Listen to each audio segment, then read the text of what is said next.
Hi everyone, welcome back to my channel. So today I'm going to be doing a Christmassy video for you all, which I'm so excited about. I am so in the Christmas spirit, which isn't really a surprise, I guess, because I get very much into the Christmas spirit every year. I love Christmas a lot and I'm just so happy it's the weekend. I'm so excited to film this and to do some more Christmas shopping and drink lots of mulled wine and watch some films.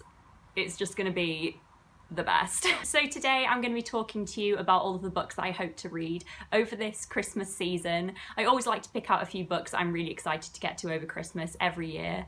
I think because it just makes it a bit more fun and a bit more special, and I definitely do like to read certain types of books around Christmas. So I really like to read classics and historical fiction and quite a lot of magical and sometimes romancy books as well. I've got a really good stack of books that I want to read over the next few weeks. I am so excited about all of them and I just think it's a really fun mix and I hope you enjoy hearing about them. So the first book that I plan to read over this Christmas period, I've actually already started and I am loving it, and that is I Capture the Castle by Dodie Smith. So I've wanted to read this one for a while now because both my housemate Alex absolutely loves it. It's one of his favourite books and he's been telling me to read it for ages. He thought I'd really like it. And also Laura over at Paperback Laura, who you probably all know. She is one of my really good friends. She also really loves this book and is bugging me to read it so that we can talk about it together. So I definitely have really high expectations for this one, and so far it is just so good. I'm absolutely loving it. So this is a modern classic that focuses on two sisters, one's 17, one's 21, and it's from the point of view of the 17-year-old. She's writing in a diary and that's what we get to read. And it's about them as their family kind of goes into poverty for the first time and they're living in this old crumbling castle, and our protagonist thinks that she may as well try and capture the moment and use it to further her writing skills because she wants to be an author in the future. And so she basically documents everything that happens in this journal, which we get to read. So there's romance in here and sibling relationships and just lots of really lovely themes that I'm really enjoying. The vibe that I'm getting from this book so far is definitely an Austen novel but set in the early 1900s, which I absolutely love. So I'm around 2/3 through, I'd say, and I am absolutely loving it. Alex and Laura were right.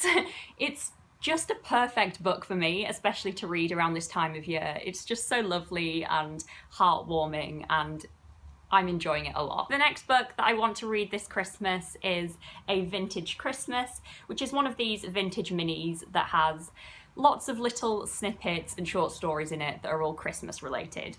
So there's writing in here from Dickens, of course, Laurie Lee, Alice Munro, Anne Onright, John Cheever, and the list goes on. I read something very similar to this last Christmas. I believe it was the Everyman Pocket Library edition of Christmas short stories, and I loved it so much. So I think I'm going to do the same as I did last year and start this pretty soon and then just pick it up whenever I fancy something very Christmassy. The next book that I want to read this Christmas is the To Kill a Mockingbird by Harper Lee graphic novel.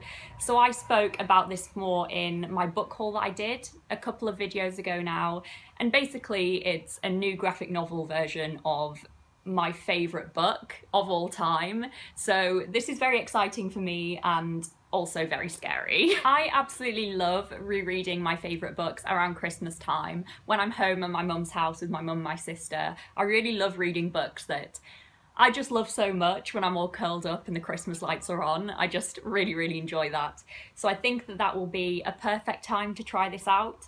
Like I said, I am scared because I kind of know that it's not going to be as good as the original novel format because I love that so much, but I'm still hoping that it will be a really lovely reading experience. I'm actually curious to hear what you guys think of the art style of this book on a first glance, especially if you're as precious about this book as I am.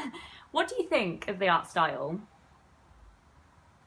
Do you like it? So yes, I am very intrigued to see how I find this book, and I will of course let you know. The next book that I want to read this Christmas is a historical novel, and it is one that I am very excited about, and that is Restoration by Rose Tremaine. So I have read some Rose Tremaine before. I absolutely love the Gustav Sonata by her, and I have heard that this is her best novel from a couple of people, so I'm so excited to get to this one. I don't know anything about this novel other than it's about the court of King Charles II, so I think what I'm probably going to do is just read you the blurb, because that will be the best thing for everyone. When a twist of fate delivers an ambitious young medical student to the court of King Charles II, he is suddenly thrust into a vibrant world of luxury and opulence. Blessed with a quick wit and sparkling charm, Robert Merivale rises quickly, soon finding favour with the king and privileged with a position as paper groom to the youngest of the king's mistresses. But by falling in love with her, Merivale transgresses the one rule that will cast him out from his newfound paradise. This sounds great. It sounds rich and dark and romantic and exciting, and it just sounds like everything I want from a cozy Christmas read. The next book that I hope to read soon, I am so excited about. It is so beautiful, and that is The Restless Girls by Jessie Burton. So this, I believe, is a retelling of the story of the 12 Dancing Princesses, which I'm so excited for. I love all of these old fairy tales and stories, and I'm so here for this trend of retelling them but in a really modern feminist way. I think that is so cool. This is also one of the most beautiful books I have ever seen. I love the art style so much, and these illustrations continue onto the inside as well. You can see there one of them, and I think it's really beautiful under the dust jacket as well. Let me check. Oh yes, it is. Look at that. That is so beautiful. I'm so excited for this. I think it will be such a lovely magical read, especially with the illustrations. I think it's going to be so fun. And the final book that's on my Christmas TBR is a poetry collection. I love reading poetry and I like to read it all year round, and so I thought I should throw one in here in case I get in the mood to read some poetry, and that one is Carol Ann Duffy's The Bees. So there isn't much to say about this one. I love Carol Ann Duffy, I love her collections, The World's Wife and Rapture. This is just another one of her collections that I haven't read yet. I believe it involves a mix of themes, and to be honest, I'm sure I'm going to love it. I just love her as a poet, and this book is so stunning. So those are all the books that I hope to read over the Christmas period. There's quite a few, so I don't know if I'll get them all read, but I'm so excited for every single one of them, so I kind of hope I do. If you've read any of these books, I would love to know what you thought of them. Will they be good Christmassy reads? And also, I'd love to know about what you want to read this Christmas the most. Tell me the one that you're most excited for. I would love to know. Thank you so much for watching this video, everyone. I hope you're doing well, and I hope you're as excited for Christmas as I am if you celebrate Christmas, and if you don't, then I hope you've just got brilliant books lined up to read anyway. So thanks again guys, I'll see you next week with my next video. Bye.